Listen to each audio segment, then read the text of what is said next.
All right, so today we kind of talk about power movers and things like that. Kind of talk about power movers, right? And there's some things I wanted to share with you about TB Joshua, the Emmanuel TV. I'll tell you why I propped this up as a topic today again. Number one, it's a hot topic on our platform. It is what it is. But number two, I saw this angle when you link it together, this whole TB Joshua Emmanuel TV story with Monique's story and Tyler Perry, and it goes back to tell you that I want you to understand your powers. Okay, I want you to understand your power.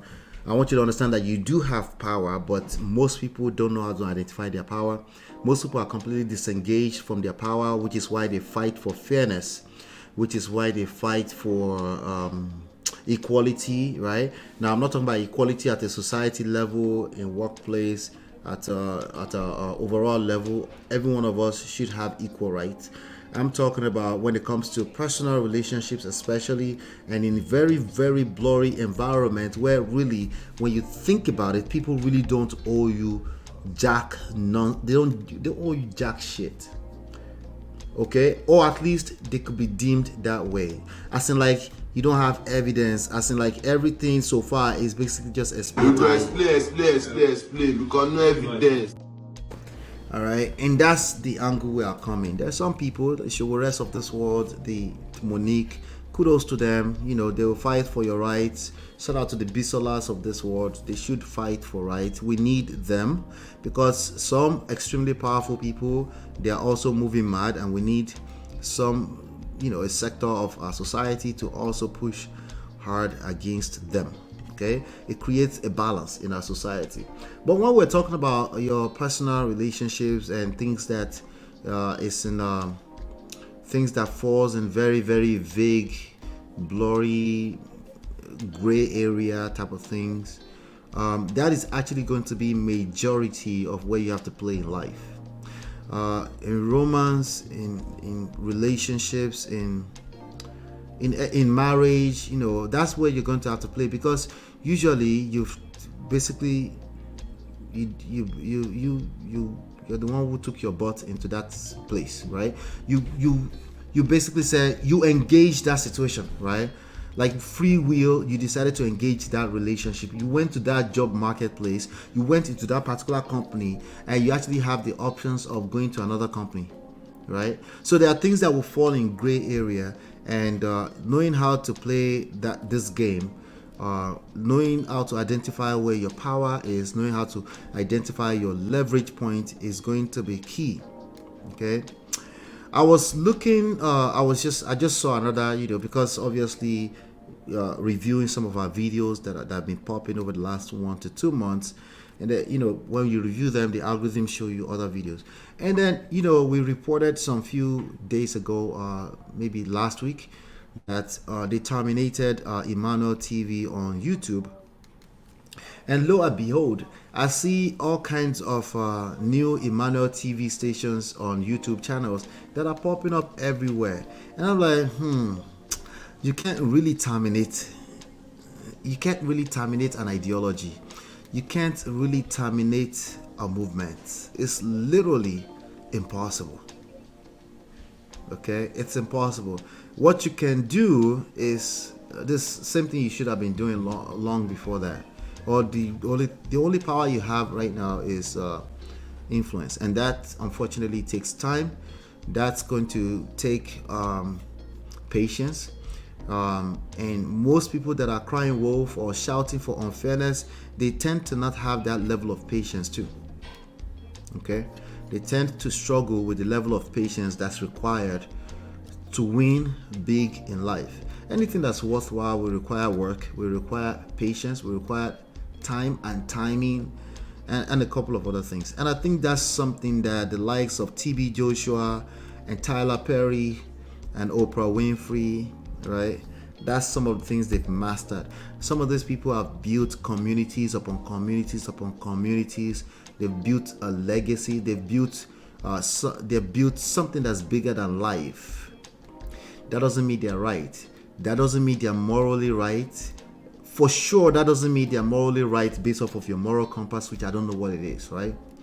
But what I can tell you is that some of these people didn't. It wasn't a mistake. They didn't mistakenly fall into what they have. There's no way it could be a mistake, right? They've they understand what we're talking about. They understand politics. They understand how to politic. They understand how to play the game. They understand the game of life. But sometimes some of us regular people, we might come into the scene and say they're just lucky. Like, no, it can't be just lucky. Luck might be a part of it, but they're not just lucky. Okay, they might be lucky to be, is lucky 1 out of 400 million sperm cells lucky. Yes, maybe a couple more luck beyond that, but it's a little bit more than that. It's much more than that. And I get it that you have an urge to oversimplify it and generalize it and make it, you know, if you're just luck, can you control luck? So why are you talking about it? Is there no other things you can control? There are other things you can control, right? So there are 5 things I want to share with you, particularly with respect to this, and these are the reasons, but these are things you can leverage to perpetuate your own positive impact in this world. You don't have to choose their path. You might disagree with TB Joshua or Tyler Perry or any powerful being, right? But if you're going to make any kind of impact, you would definitely need a certain level of influence, right? And no, they're not going to hand you the power. I'm sorry. I'm so sorry. It's unrealistic. They won't hand you power, okay? So we've had conversations around power. We will continue to have conversations around the game, how to understand the game, how to understand that whining and crying and moaning is, for the most part, it's not going to help you. Okay, we've talked about the poisons, right? You can see Blaine shouting at you right there, number 3, right? We talk about the anti-seducers. Yes, they're all involved. You come off as needy. Yes, I'm so sorry, Monique. So sorry. The same ones you're fighting for will probably start to see you as needy. Yeah. And probably majority of what you're looking at on your screen right now, But anyway, I just wanted to drop that right there. But these are 5 reasons why TB Joshua, Emmanuel TV, you're not going to just terminate a channel and think that's over. Nope. It's a movement. It's a movement. All right, so these are some of the things: exclusive language and symbols. When these people are building their community, you will notice that they have a loyal following, and one of the ways to do that is they have little slogans here. That's the whole point of a logo, a slogan, a brand. Something that when you're part of them, that's the whole point of the Prestige family. Okay, when you're part of that Obodo fam, right? Shout out to the Obodo fam. When you're part of that community, you just know you're the part of the community. And if anybody come for that community, you won't even know why you will defend it. It's not a logical reason why you're defending it. You're defending it because it's part of who you are, your identity, and it's not necessarily something you can control. Right now, you can control orchestrating it if you have like a positive impact you want to leave on people. You don't want to be a TB Joshua, I get it. Or maybe you think TB Joshua is the good thing, right? Whatever, it doesn't matter. The point I'm putting out here is that there's an exclusive language, symbols, and things like that they tend to use, right? When you see these people and they understand that. And so when even long after they're long gone, you can't really erase those things. All right, you can't really erase those things.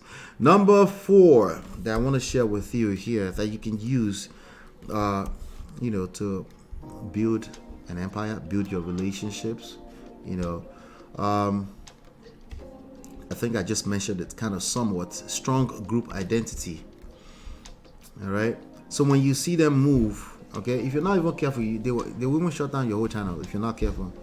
Long after you're long gone, okay, they will start flagging stuff because it's part of the identity. You've managed to build something inside of these people that they can't. It's not a logical thing for them to So the strong group identity and loyalty is one of the qualities that you will notice in the following of this type of people.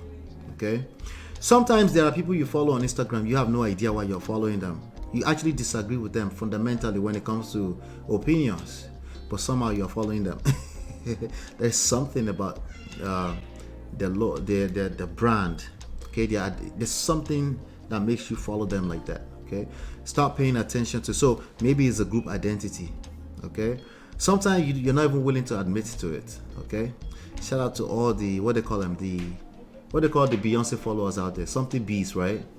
You guys can help me, I don't know, but something bees, right? So you'd be shocked to see some of these things that you've seen some people orchestrate and they put them in place, and you never thought about why they put them in place. This is why. It is true in business. It is true in religion groups. It is true in a superstar, a rock star, any kind of Davido following, a Wizkid following. They have names, right? So group identity. Number 3, we're rounding up. Number 3 is distinctive rituals and practices. I did a segment here, some few weeks ago, that I talked about the rituals that create long-lasting relationships. That video is up there somewhere. Go search for it. Rituals for long-lasting marriage or relationship. Search for it on my platform. You will see it. Okay. Distinctive rituals and practices. Some people, because other people have managed to sow the seed, a certain type of seed in you from 200 years ago, right? Some people have sown that seed, and now you associate the word ritual with negative. Go figure, right? But thank God for Indomie generation, right? Not be juju be that. Now we can say no be juju be that, right? Once upon a time, you just associate certain words with negative, evil, right? One of those words is rituals, right? But actually, all those people that taught you that, they actually handed you some type of rituals that you perform on a regular day-to-day basis. Sometimes it's as simple as holy water. And you have no idea why you've basically spent about the last quarter of your life following a particular belief systems, right? For those of you that are using Apple iPhones, you're in a cult, just so you know. Okay, you never expected it. I know. You didn't see that coming. I never expected it.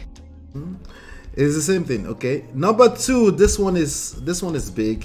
This one is big, but it's a function of many other things too. So, but as long as you know that this is a thing.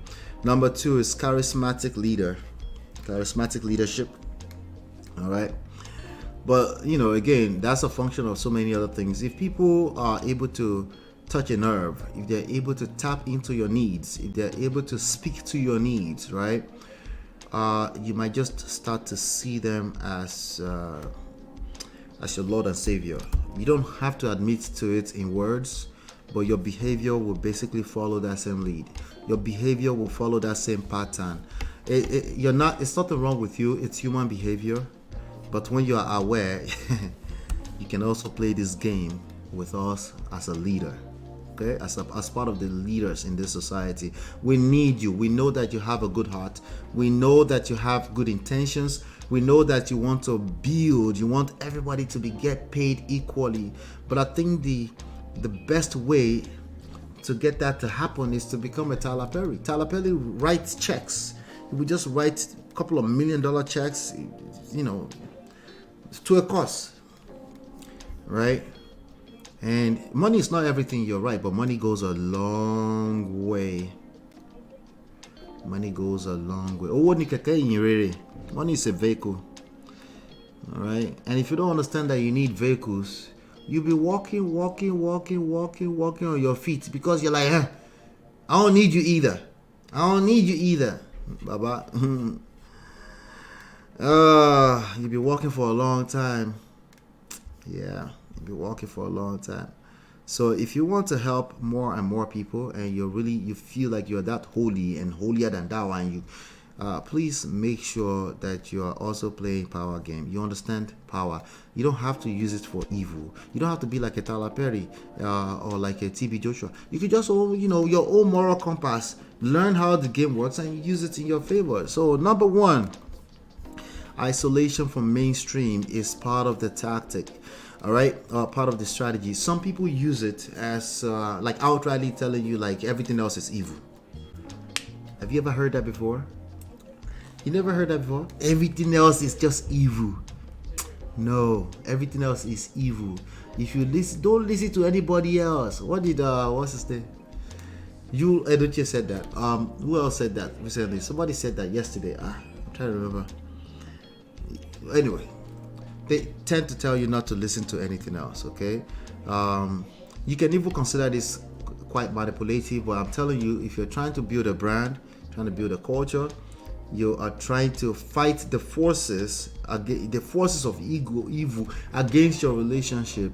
I want you to keep in mind that you're not fighting flesh. You're not, for the most part, you're not fighting tangible stuff, touchable stuff. You're literally fighting the human mindset.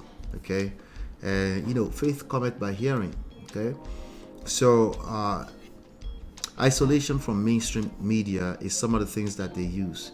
The Donald Trumps of this world, that's some of the tools that they use. That's why they tell you fake media. That's when you hear things like fake media, fake media, fake media. They keep sowing that seed into your heart. Eventually, you will hear something on CNN. You'll be like, yeah, I knew it. Well, that's just part of the tools. It doesn't mean they're not fake media, but they're not fake media. They're actually the media. They have their own agenda. That's just what it is, at the end of the day. So when we tell you, either we're talking about religion, or we're talking about politics, or we're talking about just life in general, we want you to build yourself. We want you to build yourself. We want you to work on yourself. We want you to have self-improvement, self-development. Why? Because you can't really pinpoint one person that this person is evil. At that point in time, you're basically doing the blaming game. Okay? And you're basically perpetuating your anti-seductive qualities. Okay, number 3, moralizer. That's what you're doing. Okay, so again, let's separate something here, right? If you're leading a group of people and you're moralizing the whole sector of group of people and stuff like that, but you're able to tap into people's needs from a mindset standpoint, they will stick with you, and you're isolating them. That's not what we're talking about. But if you're not really a leader in society, but you have a tendency to just be this moral police, and you are you don't say it out. Obviously, you don't say it out. But there's something about you that's extremely judgmental, and you might even have questions like, is this judgmental? But yeah, it probably is. Like, it doesn't mean you should stop. You should be aware that it might be creating the opposite effect. It might be creating an effect opposite to what your desires are. You need to pay attention to that. That's part of you learning how to influence. Okay, the same thing is true inside of a marriage, inside of any relationship. The same thing is true, right? So now, even if you're using that thing as a tactic, isolating people from mainstream media, you're trying to build a community, you definitely want to be you want that to be mixed in with influence. You want that to be mixed in with charismatic leadership, right? Like, these people already kind of like you, right? So they are going to listen to you. If you say, why are you listening to that kind of stuff? They're going to listen to you kind of anyway. It's just an additional icing on the cake. But they tend to do that. If all you're leading with is telling them that everything else is evil, that's not going to work. So number 5, exclusive language and symbols. We pop our own signs. We make our own hand signs, gestures, whatever. That's part of it, That's also part of what makes a culture. In Yoruba land, we prostrate to greet people, right? That is a big deal. You don't go there and say, I'm not prostrating for anybody. I'm not no. See what you're doing? You missed it. Instead of you to be focused on how you can win these people's souls to your side, you're focused on the one little element of thing. Or you say, you're just running your mouth about how their food smell nasty. Their food smell nasty. Shut your mouth. Okay. That's not something you ever have to. It's okay that people's food, a certain group of people's food might smell nasty to you, but if you're going to join other people's culture, you're crossing dimension lines, you want to go out marry people from other side of the ocean, those are the kind of things that will get you in trouble. Okay, and you deserve that trouble because clearly your social intelligence is lacking. Number 4, strong group identity is part of what they use. Okay. It's double-edged sword. You can use it for both good and you can use it for evil. Obviously, I am asking you to use it for good. Number 3, distinctive rituals. and practices. Number 2, charismatic leadership. All right, so you're not going to just put a few tactics together here and there and think, you need to be a likable person. Your social skills need to be top notch. Okay, you don't get to run around the internet street and talk about just telling the truth. Actually, no, you're not telling the truth. Okay, you're lying to yourself. Why the fuck you lying? Abba, you lie. Stop it, lie. Your result is the best truth teller. Look at the result you're generating. If it's not good, you need to pay attention to something. Okay, and last but not least, isolation from mainstream society. All right, this one, I have to agree, this one is kind of falling on the evil side a little bit, but let's just leave it at that. But that's what I have for you today. Do me a favor, hit that like button, turn up your notifications, hit the share, and subscribe. I like doing this kind of sessions where we're all quiet, it's not all cruise, we're soaking in it. I love it, but we have to kind of mix it together. So I appreciate all of you that you still listen to me live, all 16 of you watching this live. I appreciate you.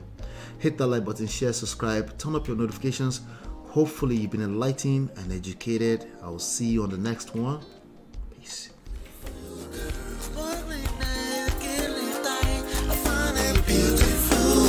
It's your love that I've been missing. I miss all your hugs, your touching and kissing. My love on the floor, the couch in the kitchen. One love enough, we done enough.